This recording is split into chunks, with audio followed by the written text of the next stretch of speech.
I was awake but paralyzed when I heard my daughter say I wouldn't survive the month and that my power of attorney had to be taken fast. They thought my mind was gone. I stayed silent, let them bring lawyers, and made my move first. What happened next flipped the plan on them completely and left everyone stunned. Before I take you through how that moment changed everything, do me a small favor. Stay with me. Subscribe to the channel and drop a comment telling me where you're listening from. It helps these stories reach people who may need them more than they realize.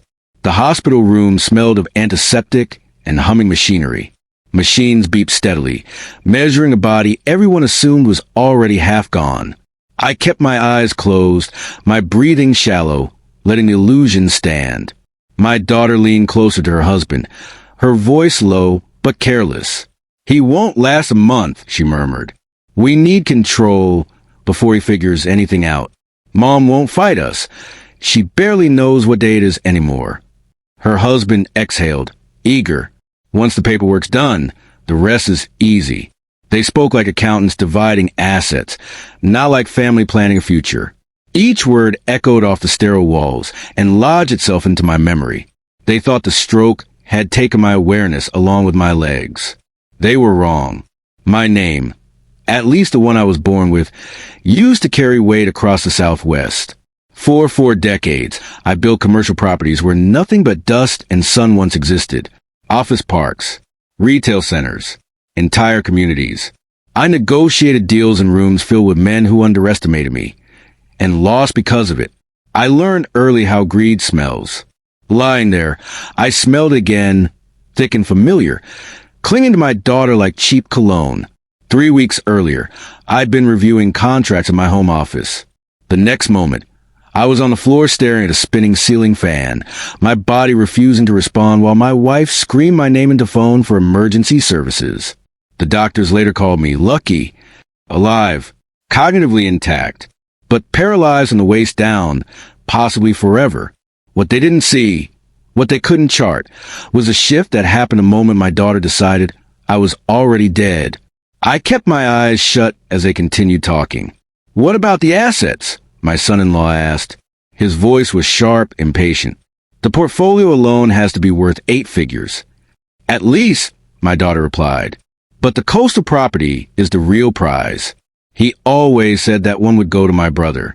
That can change." My chest tightened. My son, the one who called every Sunday without fail, even after moving across the country, was being quietly erased from the future they were drafting. "And your mother?" the man asked. "She could complicate things." My daughter laughed. Not the warm laugh I remember from her childhood, but something brittle. "She won't. Her memory's already slipping. By the time this is done, she won't remember owning anything. We'll put her somewhere comfortable, with a garden. She likes gardens." I wanted to scream, wanted to tear the foil from my arm and expose him right there. But years of survival, both in business and in life, had taught me something critical. Panic gives power to the wrong people. So I stayed still. They left an hour later, promising the nurse they'd return in the morning with paperwork for my transfer to long-term care. The door clicked shut. Silence returned. I opened my eyes. The room was dim, glowing faintly from digital screens tracking my heart rate. My legs were useless, but my arms still worked. I reached for the call button, then stopped. I couldn't be sure who I could trust. My daughter had always been charming when she needed something. Instead, I stretched for my phone. Pain shot through my shoulder, but I grabbed it. The screen lit up with missed calls, most from my son. He knew something was wrong. I didn't call him yet. I dialed a number I hadn't needed in years. It rang twice. "Talk to me," a gravelly voice said. "They're moving." I whispered. "My daughter and her husband. They want control. Everything." There was a pause. Then quietly, "How bad?" "They plan to take it all. And they're going to put my wife away like she's already gone." The voice hardened. "Then we don't wait." 30 minutes. I said, "They'll be back in the morning. You'll have help before then." I set the phone down and stared at the ceiling. My heart pounded, but my thoughts were steady. I had survived wars, betrayals, and hostile takeovers. I would survive this too. 28 minutes later, the door opened. 3 men entered first, professional, silent, followed by the only person I had ever trusted without hesitation. His hair was fully gray now, but his eyes were unchanged. "We're getting you out," he said, gripping my hand. "My wife," I croaked. "They may have already." "She's safe," he replied. "And your son is on a plane." Relief hit me harder than the stroke ever had. They moved quickly, discreetly. By the time my daughter returned the next morning, the bed where she expected a broken old man waiting to sign his life away would be empty. And that would be the first crack in the world she thought she controlled. The private ambulance cut through the desert highway just before dawn, its lights dark, its presence invisible to anyone not looking for it. I stared out the small rear window as the city lights faded behind us. Somewhere back there, my daughter was probably sleeping peacefully, believing the morning would bring signatures, authority, and a future she had already spent in her mind. Instead, the bed she expected me in would be cold and empty, and that emptiness would be the first thing to rattle her confidence. We arrived at the safe house as the sky began to lighten, the foothills wrapped in silence. It was an unremarkable place by design, a single-story ranch tucked behind scrub and rock, registered to a company whose name meant nothing to anyone who went looking. Men moved efficiently, opening doors, checking rooms, securing windows. I was wheeled inside through a side entrance, away from any road view. She was already there. My wife sat on the couch wrapped in a blanket, her posture small, her expression uncertain. For a terrifying second, her eyes slid past me like I was a stranger. Then something sparked. "Evan," she asked softly. I took her hand. "I'm here." Her fingers tightened, anchoring. "Why are we here?" "We're taking a short break," I said gently. "Just us." She smiled, relief washing over her face, as if the explanation made perfect sense. Some days were like that. Clarity would drift in unannounced, stay a while, then slip away again. I treasured every second of it. "Is our daughter coming?" she asked. "No," I said, and the word tasted like iron. "Not this time." She nodded, accepting it without question, then leaned her head against my shoulder. I closed my eyes for a moment, breathing her in, committing the feeling to memory. An hour later, my son arrived.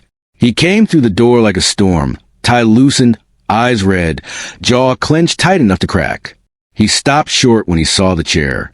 "Dad." "I'm still me," I said, just slower. He knelt beside me, gripping my hand like he was afraid I might disappear if he let go. When he looked up again, his expression had changed. No longer just fear, but anger. "You heard them, didn't you?" "Every word." I told him everything. The whispers, the plans, the casual way his sister had discussed erasing him from the future and storing their mother like excess furniture. With each sentence, his face hardened, disbelief giving way to something darker. "She called me," he said quietly, "asked about the will, wanted to know where the originals were kept. I thought she was just scared." "So did I replied. For too long. The man who had rescued me from the hospital entered the room then, tablet in hand. He didn't speak at first, just handed it to me. The screen lit up with footage from my own home. There was my daughter, pulling open drawers in my office, tossing files onto the floor. Her husband paced behind her, agitated, running a hand through his hair. "Where is it?" he snapped. He wouldn't leave it lying around. "Check the cabinet again," she said. "The one behind the desk." I did. She swore under her breath. "Then it's with his lawyer. Or in the bank. We need authorization." "How?" She didn't hesitate. "He's not in a position to say no."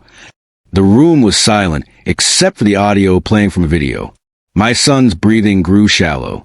"They were going to force you," he said. "Yes. And Mom." I nodded. The man beside me leaned forward. "They'll claim you're incompetent," he said calmly. "They already have a medical professional willing to testify. If they file first, they control the narrative." My son looked at me. "Then we don't let them." A plan began to take shape, not rushed, not emotional, but precise. The kind of plan built by people who understood timing, optics, and pressure. 2 days later, I called my daughter. She answered instantly, voice trembling with practiced concern. "Dad, where are you?" The hospital said. I heard everything. I interrupted. Silence stretched. "Dad, you're confused," she said carefully.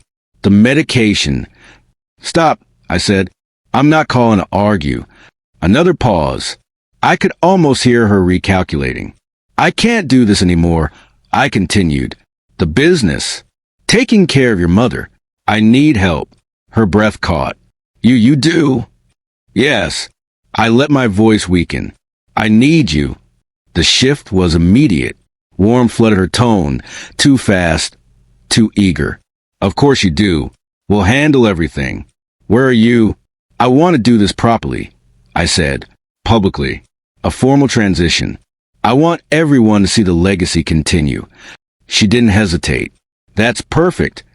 I'm inviting the board, investors, friends, next Saturday." She laughed softly. "We'll be there." When the call ended, my son stared at me. "She believes you." She believes what she wants to believe. The next 5 days were controlled chaos. Invitations went out. Security was layered. Every inch of the venue was wired for sound and video. Journalists accepted with curiosity. Old partners confirmed attendance. This wouldn't be quiet. The night before the event, I sat alone looking through old photographs. My daughter as a child, asleep against my chest. My daughter on her first horse. My daughter laughing beneath fireworks. I wondered when love had turned into entitlement, when generosity had become expectation. My wife appeared in the doorway. "You're sad," she said. "I'm remembering." She sat beside me, resting her hand on mine. "Don't be too hard on her. She's still a little girl." I didn't answer. Some illusions were kinder left intact. Saturday arrived bright and cloudless. Guests filled the transformed barn, champagne glasses clinking, conversations buzzing with speculation. My daughter arrived early, dressed for triumph. Her husband hovered beside her, eyes scanning the room like it already belonged to him. She hugged me carefully. "I'm so proud of you," she said. I met her gaze. "You should be." The ceremony began. My trusted ally spoke first, recounting decades of growth and success. Then he turned to me. "This is the future," he said. I stood with assistants, gripping the podium. "My daughter has offered to take over my affairs." I began. "Before that happens, there's something you all deserve to hear." A button was pressed. The room filled with her own voice. The whispering, the greed, the plans. Her face drained of color. Gasps rippled through the crowd as the footage continued. Her words about her mother, about stealing from her brother, about forcing signatures while I lay helpless. She stood abruptly. "This is fake." The next video played. Her husband lunged toward the exit. He didn't make it far. Uniformed officers stepped forward. Handcuffs clicked. My daughter looked at me, eyes wild. "You did this to me?" "No," I said quietly. "You did." She was led away screaming accusations, her husband shouting back at her, their alliance collapsing in real time. When silence returned, I spoke again. "The company has already been sold," I said. "The proceeds will fund elder care and research in my wife's name. My personal assets will go to my son." Applause broke out, thunderous and final. As my strength gave out, my son caught me. "I've got you," he whispered. And for the first time since the stroke, I believed him. The applause felt distant, like thunder rolling across another valley. I barely registered it as my son lowered me back into the wheelchair. My arms shook from the effort of standing, but my mind was clear, clearer than it had been in weeks. The truth was finally out in the open, and there was no pulling it back. People crowded around us almost immediately. Board members, investors, old acquaintances who had shared cigars with me after closed deals and toasted victories in rooms thick with money and ambition. Some looked stunned, others angry, a few embarrassed that they had ever trusted my daughter at all. But every one of them now understood exactly why this gathering had been called. I raised a hand, and the room quieted. Please, I said. My family matter is finished for today. Thank you for coming. Everything else can wait. They respected that. They always had. Within minutes, the guests began filing out, voices hushed, phones pressed to ears. By the time the last car disappeared down the dirt road, the barn felt cavernous and empty. Only a handful of people remained: my son, my wife, the man who had orchestrated the entire operation, and his security team. My wife sat very still beside me, her hands folded in her lap. Why were they angry? She asked softly. I swallowed. Because they were caught doing something wrong. She frowned, trying to assemble memories that refused to line up. Was it about our daughter? Yes. She nodded slowly, then leaned her head against my shoulder. That's sad. It was the simplest, truest thing anyone could have said. The police vehicles were already gone, carrying my daughter and her husband toward a future they had never imagined. One without access, without leverage, without the illusion of control. I knew the legal process would be brutal. Evidence had a way of multiplying once authorities started digging, and there was plenty buried beneath their polished lives. Inside the house, I was settled into a quiet room overlooking the foothills. The adrenaline began to fade, replaced by exhaustion so deep it felt like gravity had doubled. My son sat across from me, elbows on his knees, staring at the floor. I keep replaying it, he said. Every sign I missed. You didn't miss them, I replied. You trusted your sister. That's not a flaw. He shook his head. I should have done more. You did exactly what mattered, I said. You showed up. That night, sleep came in fragments. I dreamed of boardrooms and hospital rooms merging into one endless corridor. I dreamed of my daughter as she used to be, running toward me with scraped knees and open arms. I woke before dawn with a heaviness in my chest that had nothing to do with my heart. The next morning, the calls began. Lawyers, bank representatives, longtime partners who wanted reassurance that the transition I had announced was real. It was. Contracts had been signed weeks earlier. Contingencies triggered the moment I disappeared from the hospital. Every asset had already moved beyond my daughter's reach long before she realized she'd lost. By noon, the news had broken. The headlines didn't use my name at first, but it didn't take long for reporters to connect the dots. Wealthy developer. Hospitalized after stroke. Daughter arrested at father's public retirement event. It had everything media outlets loved: money, betrayal, spectacle. I agreed to one interview. Just one. The reporter was someone I'd known for decades, someone who understood restraint. I told him the facts. Nothing more. Nothing less. I didn't need embellishment. Reality was damning enough. By evening, my daughter's attorney was already floating theories: mental decline, manipulation, selective editing. None of it held water. Recordings, documents, emails, witnesses. Every attempt to shift blame only unearthed more evidence. My son watched the coverage from a corner of the room, his jaw clenched. She's blaming you, he said quietly. I expected that. And Mom. I closed my eyes. That part hurt more than I wanted to admit. 2 days later, we left the ranch. The decision had been made quickly but thoughtfully. Staying nearby would mean constant intrusion. Media vans, curious strangers, well-meaning acquaintances wanting closure. None of that would help my wife, whose good days were already becoming less frequent. We needed quiet. Distance.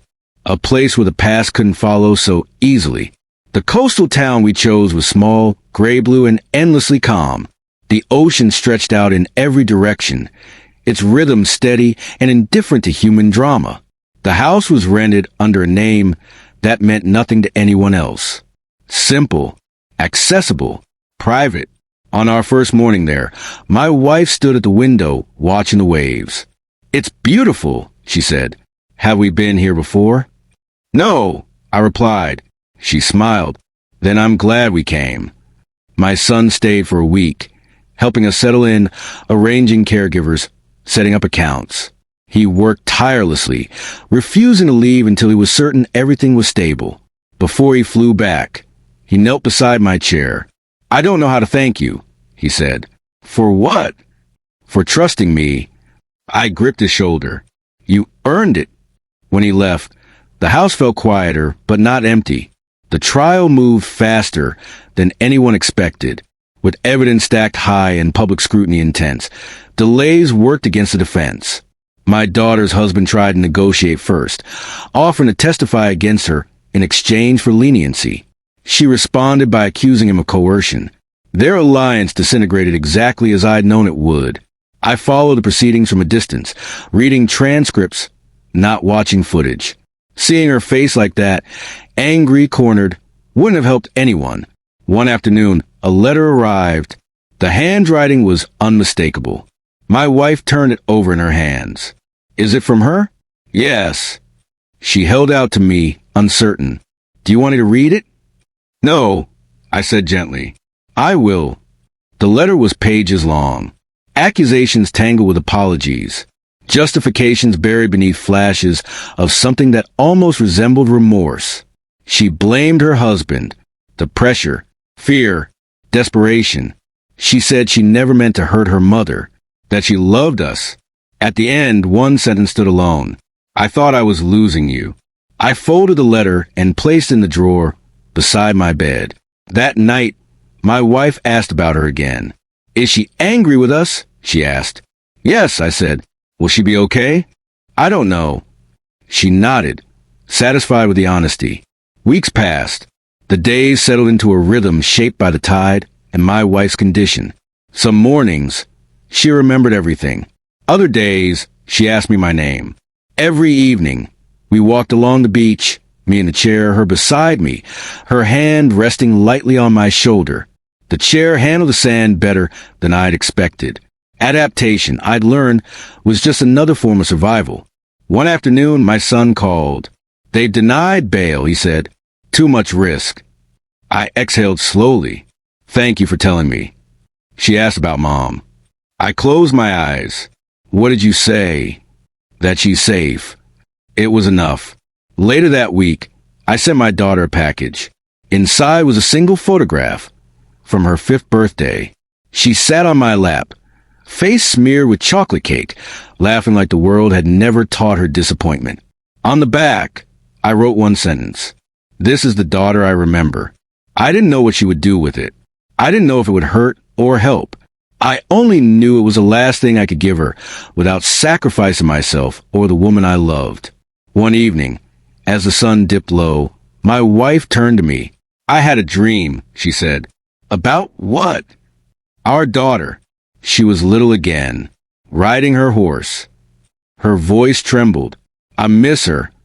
I took her hand, feeling the fragility of her bones beneath my fingers. So do I said.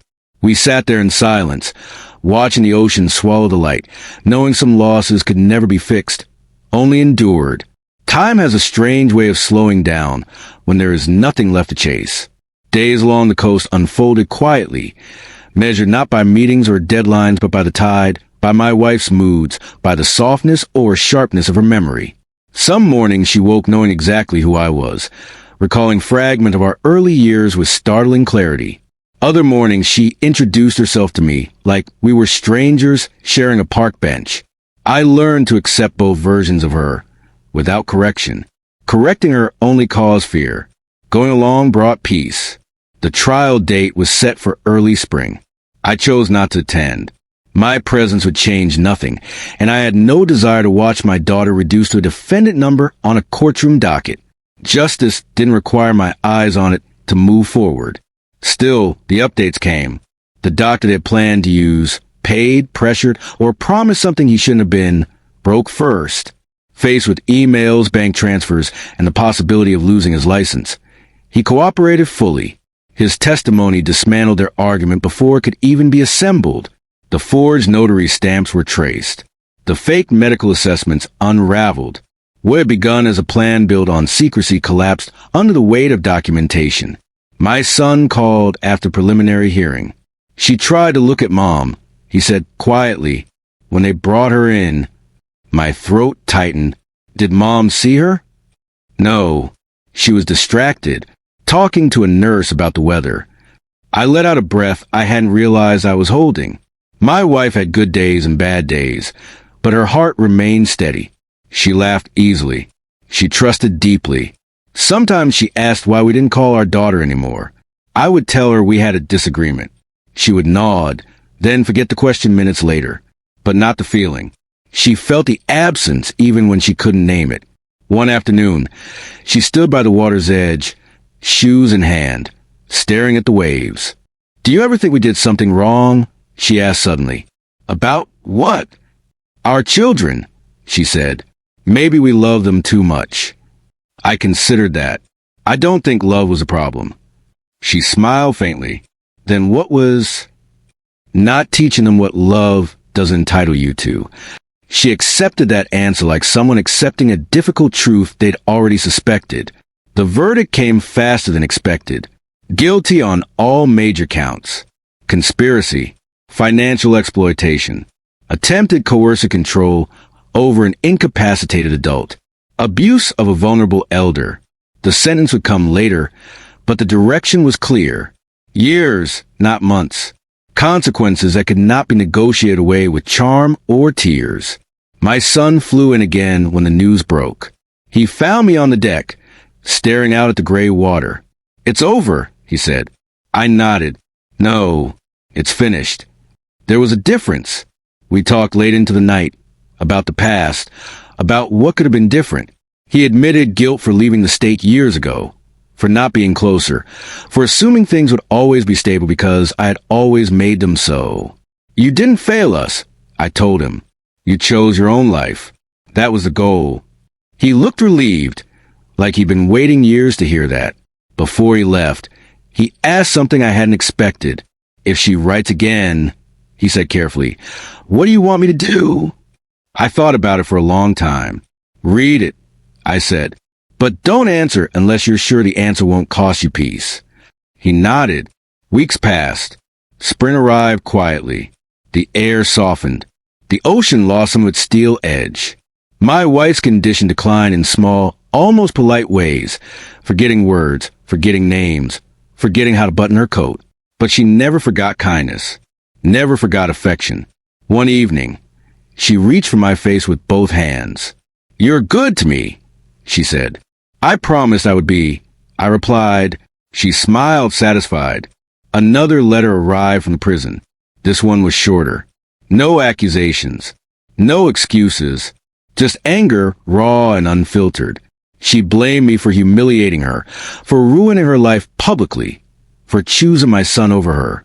She wrote that I had always favored him, that the business had mattered more than she did, that she had only taken what she believed was already hers. I folded the letter and placed it beside the first. I did not respond. My son never asked what it said. He understood silence now in ways he hadn't before. One night, as I helped my wife into bed, she stopped me. "Promise me something," she said. "Anything." "If I forget you someday," she whispered, fear flickering in her eyes. "Don't leave." My chest tightened. "I won't," I said. "Even if you forget my name, I'll remember yours." She relaxed, trusted me completely, and drifted asleep. That promise became my anchor. The sentencing happened on a rainy Tuesday. My son attended alone. When he called afterward, his voice was steady but strained. "She asked if you were there," he said. "And I told her you were with Mom." There was a pause. She cried. I closed my eyes. "That's not your burden." "I know." That night, I wheeled my wife down to the shore despite the cold. The rain had stopped, leaving the sand dark and smooth. The waves rolled in gently, like breathing. "Is this real?" she asked. "Yes," I said. "It's real." She smiled content and rested her head against my shoulder. I had lost a daughter. I had gained clarity. I had learned, too late perhaps, that love without boundaries can become poison, and that survival sometimes requires standing firm against those who share your blood. But I had not lost everything. I still had mornings. I still had sunsets. I still had the woman beside me and the son who called every day, without fail. And for now, that was enough. Life after sentencing did not feel triumphant. There was no rush of relief, no sense of victory. What settled over me instead was a quieter, heavier feeling. Finality. The kind that doesn't ask whether you're ready. the kind that simply arrives and waits for you to adapt. My daughter was gone from our daily reality now, removed not just by distance and steel doors, but by something deeper. Trust, once shattered, doesn't simply mend with time. It rearranges the shape of everything around it. My wife sensed the change before she understood it. She began asking fewer questions about our daughter. But when she did ask, her voice carried a softness that hurt more than anger ever could. She's busy, I would say. She's somewhere safe. I would add, both were true in their own way. The doctors warned me that stress could accelerate my wife's decline. They advised calm routines, familiarity, repetition. So we built our days around predictability. Morning tea on the deck, a slow walk, or a roll along the shoreline. Afternoon naps, evenings filled with music from our youth, songs that still unlocked something in her mind when words failed. Sometimes she would hum along perfectly, eyes closed, transported to another time. Those moments felt like borrowed miracles. My paralysis remained unchanged. Therapy helped with strength, but my legs never responded.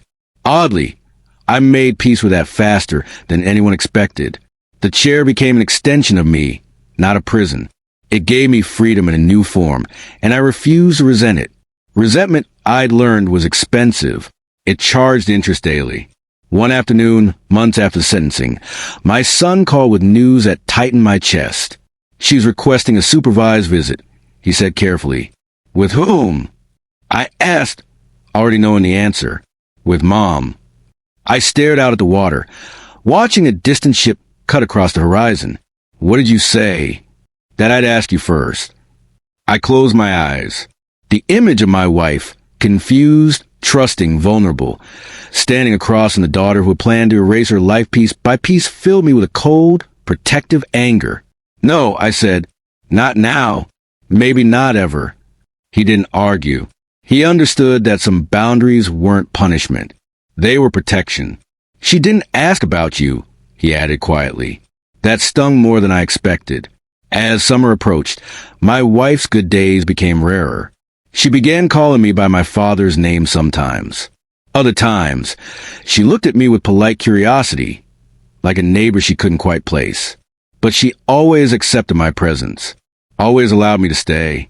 One evening, she surprised me by asking a question she hadn't asked in months. Did we do okay? She said. At what? At life. I smiled gently. We built something real. We loved deeply. We helped people. She considered that. Then that's enough. Her simplicity humbled me. The legal aftermath continued to ripple outward. Former associates of my daughter's husband came forward, revealing a long pattern of manipulation and debt. It became clear that desperation hadn't appeared overnight.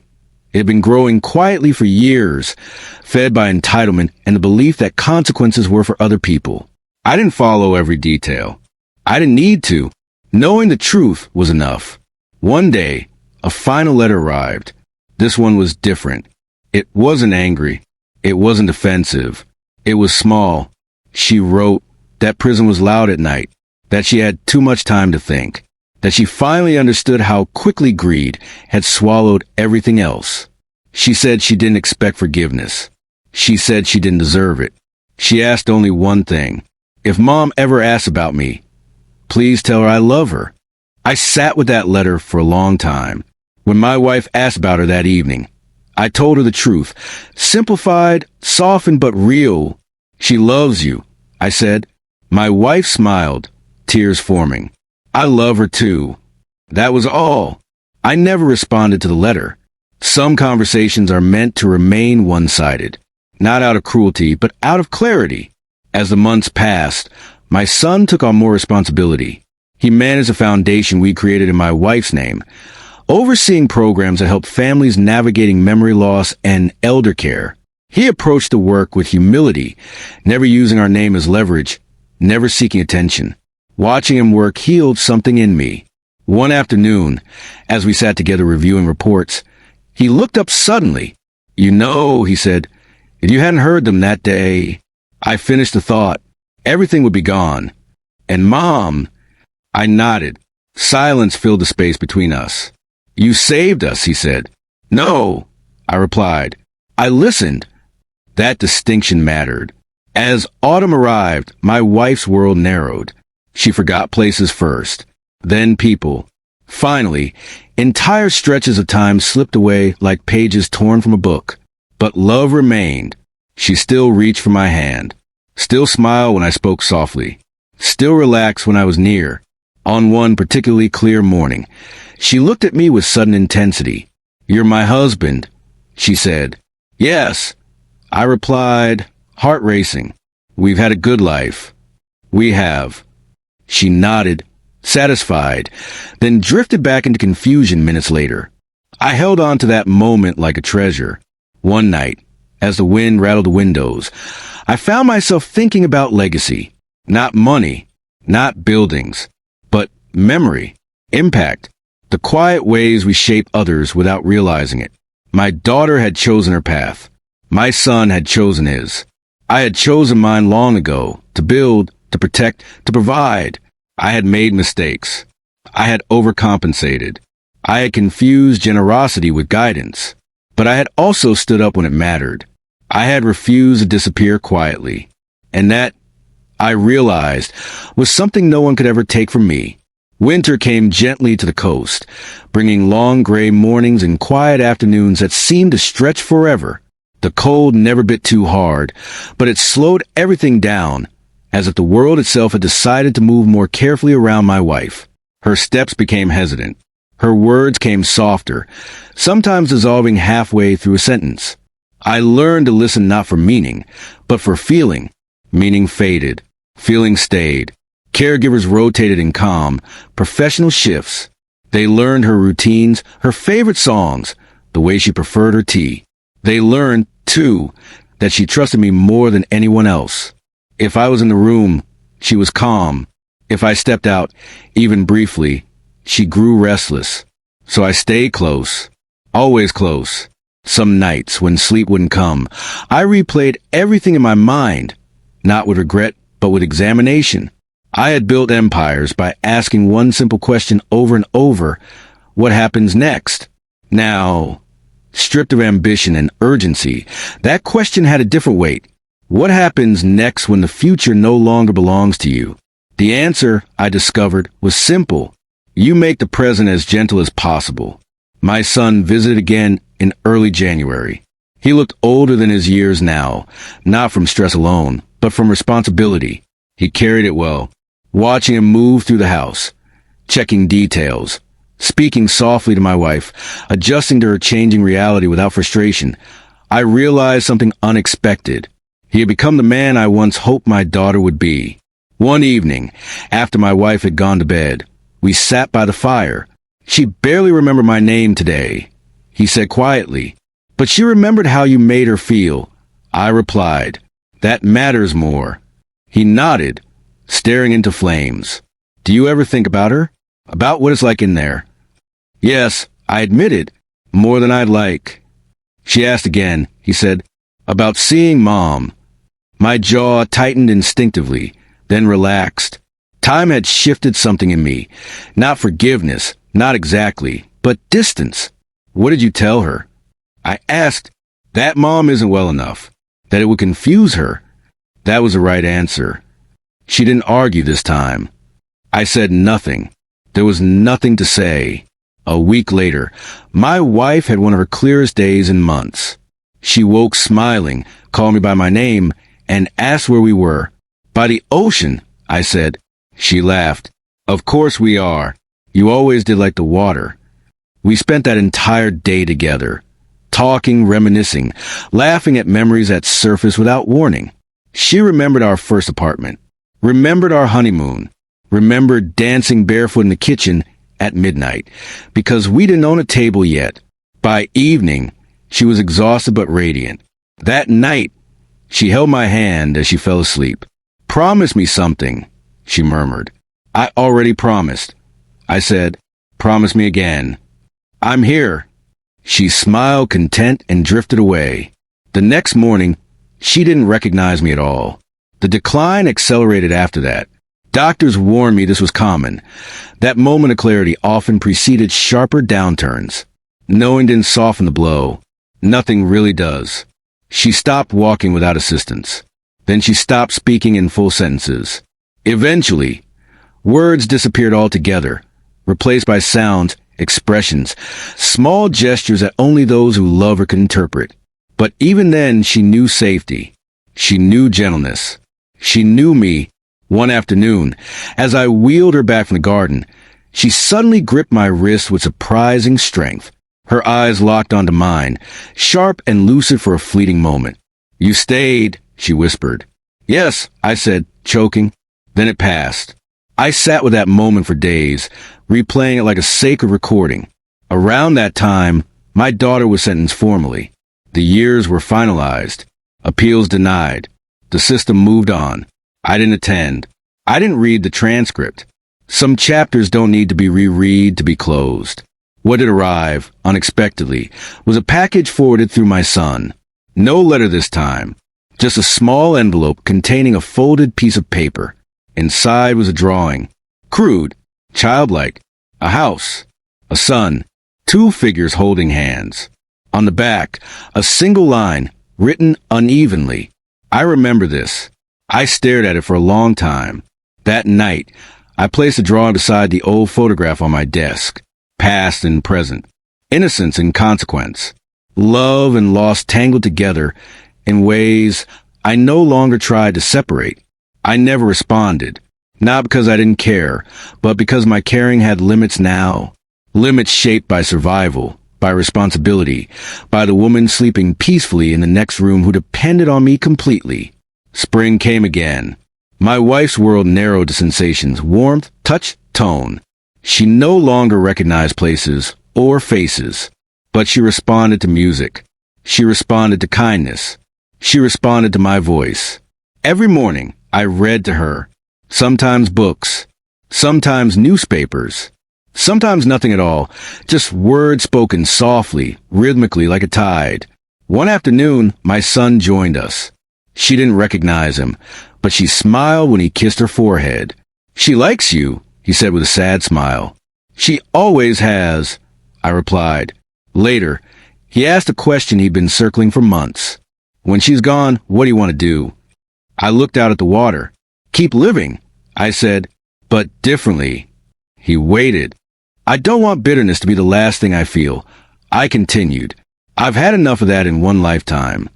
He nodded. "I understand." That night, as I sat alone after my wife had fallen asleep, I thought about the man I used to be. The deals, the power, the certainty. I had believed control was everything. That preparation could solve any problem. I was wrong. Presence mattered more. Listening mattered more. And sometimes, the most important victories weren't loud or public or satisfying in the way people expected. Sometimes they were quiet. Sometimes they looked like staying. The doctors never used the word end. They spoke in softer terms: progression, transition, comfort. I understood why. Words of power.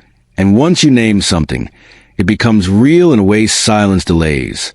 But I had lived long enough to know what they weren't saying. My wife was nearing the quiet edge of things. Her body still moved, still breathed, still responded to warmth and light. But the woman who had once debated contract with me at the dinner table, who had laughed loudly and danced without music, was slipping into a place I couldn't follow. All I could do was walk beside her as far as she would allow. Nights became the hardest. She slept more, waking only briefly, sometimes startled, sometimes calm. When she woke frightened, I spoke to her until the fear drained from her eyes. When she woke peaceful, I let her rest, afraid any word might pull her back into confusion. One night, she didn't sleep at all. She lay staring at the ceiling, eyes tracking shadows as the moonlight shifted. I stayed beside her, my hand wrapped around hers. "You're here," she said suddenly. "Yes." "Good," she whispered. "I don't like being alone." "I know." There was a long pause. "I think I'm tired," she said. I swallowed hard. "You can rest." She turned her head slightly toward me. "You did good." Those were her last clear words. After that, time blurred. The hours folded in on themselves, marked only by breathing, by small movements, by the slow rise and fall of her chest. Nurses came and went. My son arrived quietly, standing beside me without speaking, understanding that words were unnecessary. When it happened, it was gentle. She exhaled once softly. Then she didn't inhale again. There was no drama, no pain, just stillness. I sat there for a long time, holding her hand, waiting for something to change. It didn't. My son placed his hand on my shoulder. I nodded once. We didn't rush. There was no need. Grief did not arrive like a wave. It settled like fog, thick, silent, everywhere. I moved through the next days on instinct alone. Arrangements were made. People called. Condolences poured in, sincere and otherwise. I accepted them all with the same quiet nod. The service was small, exactly as she would have wanted.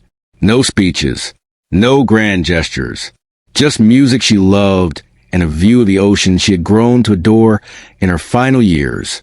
My daughter did not attend. I hadn't expected her to. Afterward, my son and I returned to the house. It felt larger now, emptier. Every object carried weight. A cup she favored, a blanket she always reached for, the chair by the window where she used to sit and hum to herself. I didn't move anything. Grief, I learned, wasn't about letting go. It was about learning how to carry something without dropping it. Weeks passed. I functioned. I ate when reminded. I slept when exhaustion forced me to. I spoke when necessary. But a part of me remained fixed in that room, holding her hand, waiting for a breath that would never come. One afternoon, my son found me sitting on the deck, staring out at the sea. "You don't have to stay here," he said gently. "I know. You could come live near us. Somewhere familiar." I considered it. "Not yet." He nodded, respecting that. A letter arrived shortly after, from my daughter. This one was different again. She wrote about the funeral, how she had watched a live stream from a prison common room, how hearing the music made her cry in a way she couldn't stop, how she realized, finally, that some things were truly gone. She wrote that she understood now why I had done what I did, that prison had stripped her of illusions, if nothing else. She didn't ask for forgiveness. She didn't ask for contact. She asked one question: "Did Mom suffer?" I read that line over and over. Then I answered. My response was brief. No, she was calm. She wasn't afraid. She wasn't alone. I mailed it the same day. That was the last letter we ever exchanged. Grief changed me, not in loud ways, but subtle ones. I stopped caring about appearances, about expectations, about what people thought I should be doing at my age. I cared only about what felt honest. I spent more time outside. I listened to the ocean. I talked to my wife as if she were still there, telling her about the weather, about small things that made me smile, about our son's work with a foundation that now carried her name. The foundation grew quickly. Donations poured in after her passing. Families reached out with letters describing how programs funded in her honor had helped them navigate impossible moments. Reading those letters gave her life new echoes, new meaning beyond memory. My son handled most of it. I advised when asked, watched with quiet pride. One evening, months later, he sat beside me with 2 cups of tea. "I've been thinking," he said, "about what comes next for you." I raised an eyebrow. "That sounds ominous." He smiled faintly.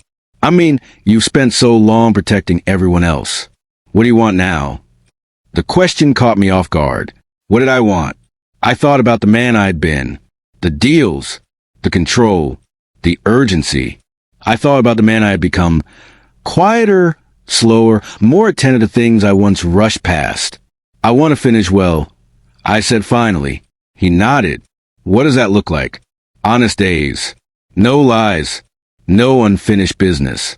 "Even with her?" "Yes," I said. "Even with her." That didn't mean reopening wounds. It meant accepting that not every story has reconciliation. Some end with understanding instead. As the year turned, my health stabilized. My paralysis remained, but I adapted fully now. Independence returned in new forms. I learned to cook simple meals from the chair, learned new routes through town, made peace with help when I needed it. One morning, as I wheeled myself along the shore, a woman walking her dog stopped to chat. We spoke about nothing important. The weather, the tide, the dog's stubbornness. When she walked away, I realized something startling. I had laughed. Not politely, not reflexively, genuinely. Life, it seemed, still had room for that. On the anniversary of my wife's passing, my son came to stay for a week. We spread her ashes at sunrise, just as she would have liked. The ocean accepted them without ceremony, waves carrying her out and away, dissolving her into something larger than us both. "I think she liked this," my son said. "I know she would." We stood there in silence, watching the horizon glow. Later that day, he asked me a question I hadn't expected. "Do you regret it?" he said. "What you did protect everything." I thought carefully before answering. "No," I said. "I regret that it was necessary." There was a difference. As evening fell, I sat alone again, listening to the sea, thinking about everything that had brought me here. The betrayal, the planning, the exposure, the consequences. None of it felt dramatic anymore. Just done. I had survived people who wanted me erased. I had lost people I loved more than myself. I had learned, too late, and just in time, that peace isn't something you win. It's something you build quietly after the noise stops. And for the first time in a long while, the noise was gone. After the first anniversary passed, something inside me loosened. Grief didn't disappear, but it changed shape. It stopped pressing so hard on my chest and settled somewhere quieter, like a companion that walked beside me instead of blocking the road. I learned how to carry it without staggering. The house by the ocean no longer felt temporary. It had become a place of habits and memory. The kitchen held the smell of tea I made every morning. The hallway bore faint marks where the wheelchair brushed the wall. The window by the deck still caught the late afternoon light, just right, illuminating the chair where my wife used to sit and hum melodies she couldn't name anymore. I didn't move that chair. Some days I spoke to it. Other days I simply passed by and nodded, acknowledging a presence that no longer required explanation. My son visited often, sometimes alone, sometimes bringing colleagues from the foundation who wanted to meet me, not as a businessman, but as a man whose quiet decision had shaped something meaningful. I never stayed long in those conversations. Praise made me uncomfortable now. I had learned how fragile perception was, how easily admiration turned into entitlement. I preferred listening. One afternoon, a woman from a rural town several hours away sat across from me, hands folded, eyes tired. "My father would have lost everything," she said, "if not for the legal clinic your foundation funded. We didn't know our rights. We didn't know what to look for." I nodded, absorbing her words. "You gave us time," she added. Time to act before it was too late. After she left, I sat quietly for a long while. That was legacy, not buildings, not money, time. The foundation continued to grow. My son resisted pressure to expand too quickly.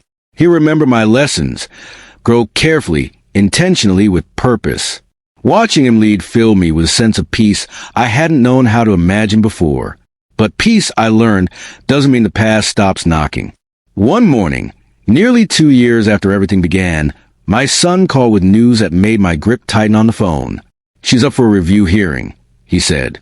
I closed my eyes. Already? Good behavior. Participation in programs. The usual process. What are they asking? Reduce sentence. Transfer to a lower security facility. I let out a slow breath. "And you?" "I don't have a vote," he said. "But the court requested a statement. From you." I didn't answer right away. That night, sleep eluded me. I replayed everything again, not the betrayal, not the exposure, but the years before. Birthday parties, school plays, conversations that had seemed ordinary at the time, now heavy with hindsight. In the early hours of the morning, I wheeled myself to the desk and began to write. I did not argue for mercy. I did not demand punishment. I wrote only the truth.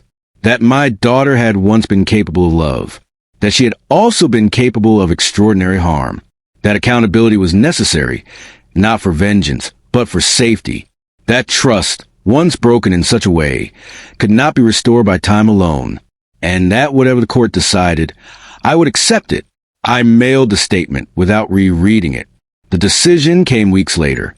Her sentence was reduced marginally, enough to acknowledge progress, not enough to erase consequence. I felt nothing, not relief, not anger, acceptance. Another season passed. My health remained steady. My hand weakened slightly, but my mind stayed sharp.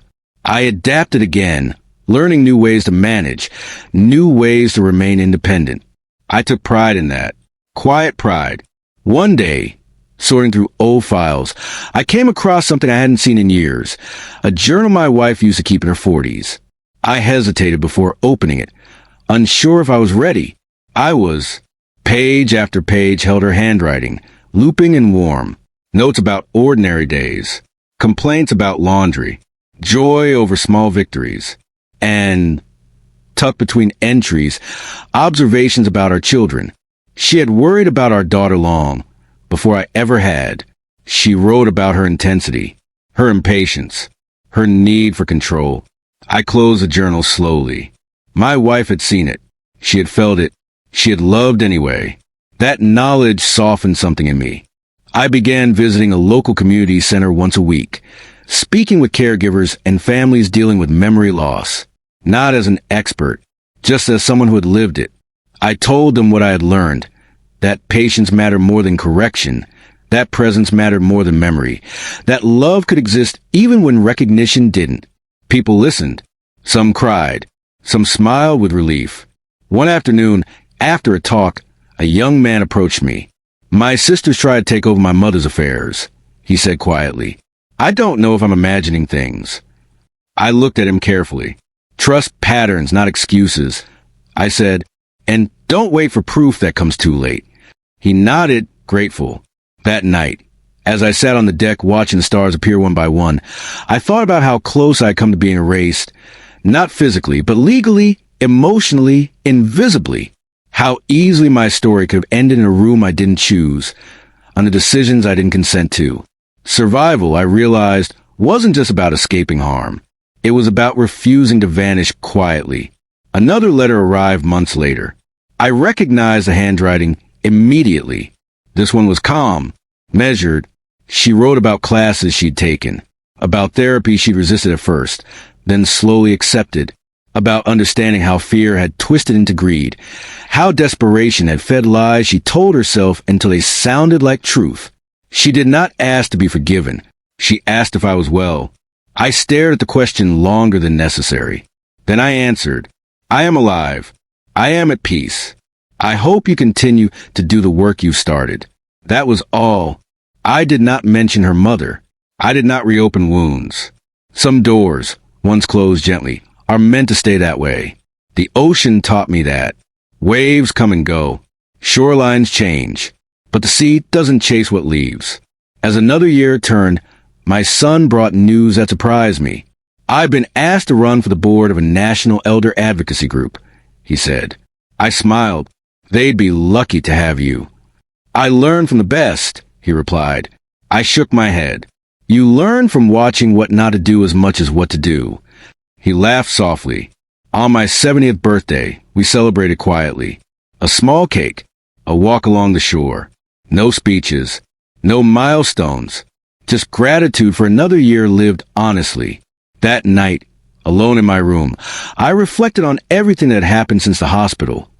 The whispers, the planning, the trap, the fallout. It all felt distant now, like a story I'd once heard rather than lived. But the lessons remained sharp. Listen carefully. Act deliberately. Protect the vulnerable, even when the threat wears a familiar face. And never confuse love with surrender. I closed my eyes, listening to the ocean breathe, knowing the end of the story was no longer about conflict or consequence. It was about what remained after both had passed. The years that followed no longer felt borrowed. They felt earned. I stopped counting time and anniversaries and court dates and began measuring it in smaller, quieter victories. A morning when my hands felt steady. An afternoon when the sea was calm enough that the horizon looked painted instead of real. An evening when my son called not with news, but just to talk. I had once believed survival meant standing tall, unbroken, unbending. Now I understood it differently. Survival meant adapting without surrender. It meant choosing presence over pride, peace over performance. The house by the ocean aged with me. Salt air softened the paint. Wind wore smooth the edges of the deck railing. I like that. Nothing polished lasts. Only things that endure or tell the truth. I still spoke to my wife. Not in the way people imagine. No desperate pleas, no bargaining. Just conversation. I told her about the weather, about the way the gulls argued over scraps, about the foundation, and the families it helped. Sometimes I told her about our daughter too, carefully, without anger. She's learning, I would say, slowly. Whether she heard me or not no longer mattered. The words were for me as much as for her. My health declined gradually, predictably. Doctors called it expected. I called it life finishing its work. My arms weakened. Transfers took longer. I accepted more help without resentment. Independence, I'd learned, wasn't about doing everything alone. It was about choosing when to accept support. One afternoon, my son arrived earlier than planned. He looked unsettled. "She's being transferred," he said. I knew who he meant. Closer to us, he added. Lower security. Part of the review outcome. I nodded slowly. And she asked if she could write to you again. I considered it longer this time. Yes, I said finally. She can write. Do you want to answer? Not every letter needs a response, I said, but every honest effort deserves to be seen. The first letter arrived weeks later. It was careful, restrained. She wrote about responsibility, about sitting with discomfort instead of running from it, about realizing how easily she had justified cruelty when it served her fear. She did not ask for anything. That mattered. I did not respond. Not because I was punishing her, but because silence, when chosen thoughtfully, can be a boundary instead of a weapon. Over time, the letters continued. Sometimes months apart. Sometimes closer together. Some were thoughtful. Some were raw. Some were confused. I read them all. I answered none. Peace, I discovered, was not fragile. It did not require constant defense. It required clarity. The foundation eventually expanded beyond what I had imagined. Training programs, legal clinics, emergency intervention teams. Families reached out daily, some too late, some just in time. Whenever someone thanked me directly, I redirected the credit. Listen sooner. I told them, act faster. Don't wait for certainty when patterns are already speaking. That became my quiet mantra. One evening, as I watched the sun sink into the water, my son asked something I hadn't expected. If she ever comes out, he said carefully, do you want to see her? The question hovered between us like a held breath. Yes, I said at last, but not for reconciliation. He waited. For closure, I continued, and for truth, both directions. He nodded. That makes sense. Another year passed. My movement slowed further. Fatigue came easier. Doctors adjusted medications. I felt the edges of my world narrowing again, but this time without fear. I had already learned how to let go of what no longer served me. One night, unable to sleep, I wheeled myself onto the deck. The ocean was dark, the moon thin and sharp like a blade. I thought about the hospital bed, the whispers, the certainty with which my daughter had spoken about my end. She had been wrong. Not just about my body, but about my spirit. I had not been a breathing corpse waiting for permission to disappear. I had been listening, thinking, preparing, and because of that, everything had changed. Weeks later, my son brought news that felt strangely final.